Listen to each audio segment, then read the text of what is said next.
দারুণ মজা। হ্যালো বন্ধুরা, কেমন আছেন সবাই? আশা করছি সবাই অনেক বেশি ভালো আছেন, আমরাও ভালো আছি। আজকে তৈরি করে দেখাবো এই স্পঞ্জি কেক ঘরের ভিতর কিভাবে আপনারা খুব সহজে এই স্পঞ্জি কেকটা তৈরি করে নিতে পারেন, সেই রেসিপিটি আপনাদের সাথে শেয়ার করব। আর চলুন বন্ধুরা, একদম বিকারি মতন করে আজকে আপনাদের এই স্পঞ্জি কেকটা তৈরি করে দেখাই। এই কেকটা তৈরি করার জন্য প্রথমে লাগবে দুটো ডিম। এই ডিম দুটো অবশ্যই রুম টেম্পারেচারে হতে হবে, এজন্য এই ডিম দুটো ভেঙে কুসুম দুটো আলাদা করে নিতে হবে। আর যদি ফ্রিজ থেকে বের করে আধা ঘন্টা আগে রাখেন তাহলে কিন্তু এই কেকটা আরও বেশি ফুলবে আর নরম সফট হয়। ডিমের কুসুম একটা ভেঙে গেছিলো, সেটা হাত দিয়ে ভালো করে আলাদা করে নিয়েছি। এখন ডিমের সাদা অংশের মধ্যে সামান্য পরিমাণ লবণ দিয়ে ইলেকট্রিক বিটার দিয়ে বিট করে নেব। এভাবে বিট করতে করতে কিন্তু অনেকটা ফোমি ভাব চলে আসবে। দেখুন বন্ধুরা, ডিমের সাদা অংশ থেকে কতটা ফোম হয়ে গেছে। এখন দিয়ে দেবো দুটো ডিমের কুসুম দুটো দিয়ে আবার কিছুক্ষণ বিট করে নেব। ডিমটা ভালো মতন মিশিয়ে নিতে হবে। এভাবে বিট করতে করতে আবারও ফোম হয়ে যাবে। এখন হাফ কাপ চিনি আর হাফ কাপ তেল দিয়ে আরও কিছুক্ষণ বিট করব। এবার বিট করলে চিনিটাও ভালো মতন ডিমের সঙ্গে মিশে যাবে। সামান্য পরিমাণ বেকিং পাউডার আর সামান্য একটু বেকিং সোডা দিয়ে আর 1 কাপ ময়দা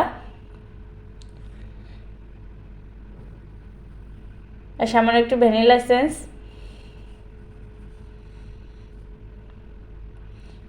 এখন ভালো করে হাত দিয়ে মিশিয়ে নিতে হবে হ্যান্ড উইক্সের সাহায্যে। এভাবে ফাটাতে ফাটাতে কিন্তু কেকের ব্যাটারটা সম্পূর্ণটা মিশে যাবে। দেখুন বন্ধুরা, মিশে গিয়েছে। আর ব্যাটারটা কিন্তু একদম টাইট করে বানানো যাবে না, তাহলে কিন্তু কেকটা সুন্দর হয় না। এরকম উপর করলেই যাতে সহজে ছেড়ে এসে এই অবস্থায় রাখতে হবে কেকের ব্যাটারটা। এখন কেকের মোল্ডে একটু তেল ব্রাশ করে নিতে হবে, তাহলে কেকটা কিন্তু খুব সহজে মোল্ড আউট হয়ে আসবে। এখন ভিতরে একটা কাগজ আমি কেকের মোল্ডের মাপে কেটে নিয়েছি। এখন কেকের ব্যাটারটা ঢেলে দেবো।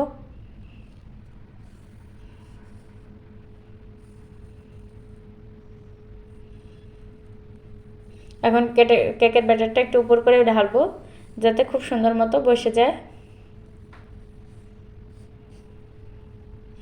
কেকের ব্যাটারটা ঢেলে এখন একটু ট্যাপ করে দেবো, তাহলে ভিতরে বাবলস থাকলে বেরিয়ে যাবে। এখন চুলার উপরে একটা হাঁড়ি বসিয়ে 10-15 মিনিটের মতন প্রিহিট করে নিয়েছি। এখন একটা স্ট্যান্ড বসিয়ে দিয়েছি আর নিচে দিয়ে কিছু কাগজও বসিয়ে দিয়েছি যাতে কেকটা বেড়ে খোলে হাঁড়িটা পুড়ে না যায়। এই স্ট্যান্ডে বসিয়ে আমি 30 থেকে 40 মিনিটের জন্য রেখে দেবো, কেকটা না হওয়া পর্যন্ত। এখন উপর দিয়ে একটা কাঁথা দিয়েও ঢেকে দিয়েছি, আপনারা চাইলে টাওয়াল দিয়েও ঢাকতে পারেন যাতে ভিতরের তাপটা বাইরে বেরিয়ে না আসে। কেকটা খুব দ্রুত ব্রেক হয়ে যায়। আমার কেকটা ব্রেক করতে 40 মিনিটের মতো সময় লেগেছে। দেখুন বন্ধুরা, কেকটা কত সুন্দর মতো ব্রেক হয়েছে।